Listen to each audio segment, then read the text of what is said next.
We think that gradually returning interest rates to a more normal level as the economy strengthens is the best way the Fed can help sustain an environment in which American households and businesses can thrive. Today, we've taken another step in that process by raising our target range for the federal funds rate by 1/4 percentage point. Great.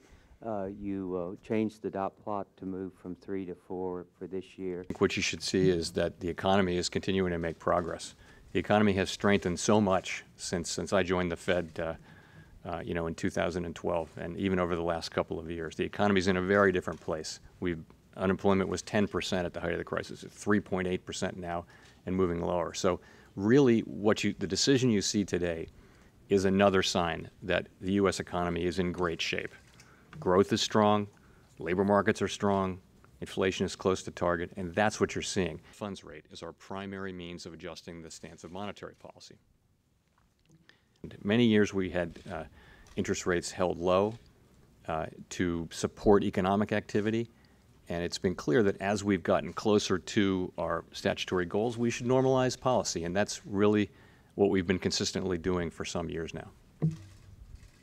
There's also the possibility that there would be more labor supply from lower individual tax. It's really important that inflation not fall below 2%, that inflation expectations remain well anchored at 2%. Very important, because the implications of inflation below 2% are that you're closer to the zero lower bound, meaning the Fed has less room to cut, meaning that we'll spend more time there and we won't be able to do the job that we're assigned to do for our citizens. The economy well, and I'm strongly committed to it, the committee is strongly committed to it. Things buffet inflation back and forth, but so we acknowledge that, we understand that, and if inflation were to persistently run above or below 2%, then we would be using our tools to try to move inflation back in the direction of the target. We do understand, though, that we don't have the ability to precisely hit that target, so we expect that inflation will be above or below, and we just hope that happens on a symmetric basis.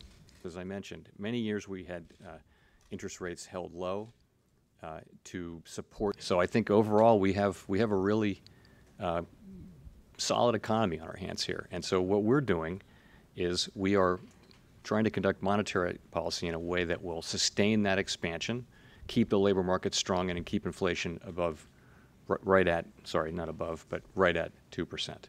That's really what we're trying to do, and I would say I like the results so far. We've been very, very careful not to tighten too quickly. I think we've been patient. I think that patience has borne fruit, and I think it continues to. We had gradually raising rates. We had a lot of encouragement to go much faster, and I'm really glad we didn't.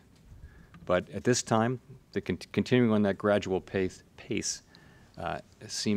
continues to seem like the right thing. If we get a sense that the economy is reacting badly, then we'll certainly react to that.